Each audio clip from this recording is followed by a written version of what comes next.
கோவைக்கு வருகை புரிந்திருக்கும் பிரதமர் மோடி இயற்கை விவசாய கண்காட்சியை தற்போது தொடங்கி வைத்திருக்கிறார். அங்குள்ள விஞ்ஞானிகள் மற்றும் விவசாயிகளுடன் தற்போது பிரதமர் நரேந்திர மோடி கலந்துரையாடி வருகிறார். அந்த காட்சிகளையும் பார்த்துக் கொண்டிருக்கிறோம். கூடுதல் விவரங்களை செய்தியாளர் சிவகுமார் வழங்க இணைப்பில் இருக்கிறார். சிவகுமார், நீங்க விவரங்களை தொடரலாம். கோவையில இயற்கை வேளாண் மாநாடு அப்படிங்கறதுல இன்னைக்கு நடந்துட்டு இருக்குது. இதுல பாத்தீங்கன்னா பாரத பிரதமர் மோடி தற்போது கலந்துகிட்டு அதன் அடிப்படையில தற்போது விவசாய கண்காட்சியை துவங்கி விட்டு அங்கு உள்ளவர்களோட உரையாடல் பண்ணிட்டு இருக்கிறார், கலந்துரையாடல் பண்ணிட்டு இருக்கிறார். அதாவது பாஜக அரசு அப்படிங்கிறது ஆரம்ப காலங்கள்ல இருந்து இயற்கை சார்ந்த விவசாயங்களை ஊக்குவிச்சுட்டு இருக்குது. எப்படின்னு பாத்தீங்கன்னா, இதற்கு முந்தைய காலகட்டங்கள்ல இயற்கை சார்ந்தே ஒரு மனிதன் வாழ்தான் அப்படிங்கிற மாதிரி இருந்தது. எப்படின்னு பாத்தீங்கன்னா, உயரத்தால ஒரு 40-50 வருடங்களுக்கு முன்பு தற்போது உள்ள இந்த நெல்மணி பயிர்கள், அதாவது அந்த நெல் அப்படிம்பாங்க இல்லையா, இது ஒரு தடவை அறுவடை செய்வதற்கு 6 மாதங்கள், அதாவது 180 நாட்களிலிருந்து 160 நாட்களிலிருந்து 180 நாட்கள் வரை ஆகும். அந்த சூழ்நிலையில என்ன பண்ணாங்கன்னா, ரசாயனம் கலந்த உரங்களை பயன்படுத்தி இந்த விவசாயத்தை சுருக்கி, அதாவது 60 நாட்களுக்குள்ள இந்த நாள் பயிர்களை கொண்டு வந்து அதன் அடிப்படையில் ஒரு வேளாண் புரட்சியை ஏற்படுத்தினாங்க. இந்த வேளாண் புரட்சி ஏற்படுத்தின அதே சூழ்நிலையில பொதுமக்களுக்கு பல்வேறு கட்டங்கள்ல அதுல சிக்கல்கள் உருவாச்சு. எப்படின்னு பாத்தீங்கன்னா, அதிக அளவிலான சர்க்கரை நோய், அதிக அளவிலான அழுத்தம், மன அழுத்தம் மட்டுமல்லாது இரத்த அழுத்தம் உள்ளிட்ட பல்வேறு நோய்களும் உருவாச்சு.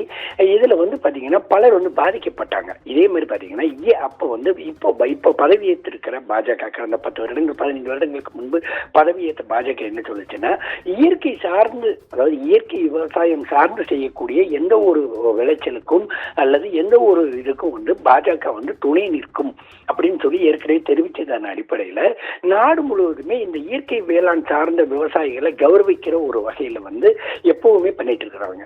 அதாவது இந்தியா மட்டுமல்லாது பல்வேறு மாநிலங்களையும், தமிழ்நாடு, ஆந்திரா, கேரளா, கர்நாடகா, அதே மாதிரி பாத்தீங்கன்னா மகாராஷ்டிரா, உத்தரப்பிரதேஷ் உள்ளிட்ட பல்வேறு பகுதிகளில் இயற்கை சார்ந்து இருக்கக்கூடிய விவசாயிகளை, இயற்கை வேளாண் பொருட்களை பண்ணிக்கிட்டு இருக்கிற விவசாயிகளை எப்பவுமே பாஜக அரசு அங்கீகரிக்கிற ஒரு சூழ்நிலையில இன்னைக்கு பாத்தீங்கன்னா அந்த இயற்கை வேளாண் மாநாடானது தற்போது கோயம்புத்தூர்ல நடைபெறுது. இந்த கோயம்புத்தூர்ல நடைபெறக்கூடிய இந்த நிலையில கோவை விமான நிலையத்திலிருந்து கொடிசியா வளாகம் வரை அவர் கொடிசியா வளாகம் வந்தடைகிறாரு. அங்க இருக்கிற அந்த இயற்கை வேளாண் சார்ந்த இதை பார்வையிட்டு அங்க உள்ளவர்களோட அவர் தற்போது கலந்துரையாடிட்டு இருக்கிறார். அதாவது பழங்காலத்துல உபயோகப்படுத்தப்பட்ட அந்த மக்கள் அதே மாதிரி பாத்தீங்கன்னா பழங்காலத்துல உபயோகப்படுத்தப்பட்ட கேப்பை, கூழ், நெல் மணிகள், கேழ்வரகு உள்ளிட்ட பல்வேறு பொருட்கள் அந்த காலத்தில் அதைத்தான் மனிதர்கள் உண்டு ஒரு மிகப்பெரிய ஆரோக்கியத்தோடு இருந்த ஒரு சூழ்நிலையில காலத்தின் போக்குல மெல்ல மெல்ல மெல்ல மெல்ல அவை அழிந்து போய் கடைசியில இப்போ முழுவதுமாக செயற்கையாக நிற்குது. இந்த செயற்கையா வர்றதோட இல்லாம மனிதர்கள் மீண்டும் இயற்கையை நோக்கி திரும்பணும் அப்படிங்கிற ஒரு சூழ்நிலைக்கு தான் தற்போது மனிதன் தள்ளப்பட்டிருக்கிற ஒரு சூழ்நிலையில இது ஆங்காங்கே தற்போது விவசாயிகள் கையில் எடுக்க ஆரம்பிச்சிருக்கிறாங்க. எப்படின்னு பாத்தீங்கன்னா, ரசாயன உரங்களை தவிர்த்து இயற்கை உரங்களாக, அதாவது இயற்கை உரங்கள் தமிழகத்தை பொறுத்த மட்டும் இயற்கை உரங்கள் அப்படின்னு சொல்ல போறாங்கன்னா மாட்டு சாணம் உள்ளிட்டவைகள் இயற்கை உரமா பயன்படுத்தி தான் அந்த காலத்துல மனிதர்கள் நெல் உற்பத்திகளை செஞ்சாங்க, தங்களோட விவசாயத்தை முன்னிறுத்துறாங்க. ஆனா அப்படி இல்லாம இப்போ முழுவதுமாக செயற்கை உரங்கள், யூரியா, பொட்டாசு, அதே மாதிரி பாத்தீங்கன்னா சல்பேட் உள்ளிட்ட பல்வேறு பொருட்களை பயன்படுத்தி பயிர்களுக்கு மட்டுமே நோய் கொடுக்கறதோட இல்லாம மனிதர்களுக்கும் சேர்த்து நோயை கொடுக்கக்கூடிய ஒரு சூழ்நிலையில தான் இருந்துட்டு இருந்த ஒரு நிலையில தற்போது இயற்கையை சார்ந்து வரக்கூடிய அந்த விவசாயத்தை பிரதமர் மோடி முன்னிறுத்தி துவங்கி வைக்கிறாரு.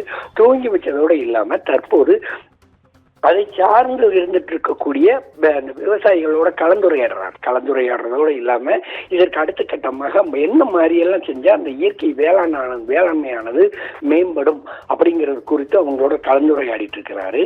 அவருக்காக பாத்தீங்கன்னா இயற்கை முறையில விளைவிக்கப்பட்ட பல்வேறு பொருட்கள் அவர் பார்க்கறதுக்காக காட்சிகள் அமைக்கப்பட்டிருக்கு. அதே நேரத்துல கலந்துரையாடிய நபர்களோட, அதாவது அவர் அந்த இயற்கை விவசாயம் சார்ந்து கலந்துரையாடல் செய்த நபர்களோட செல்ஃபி எடுத்து மகிழ்ந்ததோட இல்லாம இதுல எப்படி எல்லாம், அதாவது பழங்காலத்துல தமிழர்கள் என்ன மாதிரி எல்லாம் விவசாயம் பண்ணாங்க. சிவகுமார், இங்க இணைப்பிலே காத்திருக்கலாம். சிவகுமார்.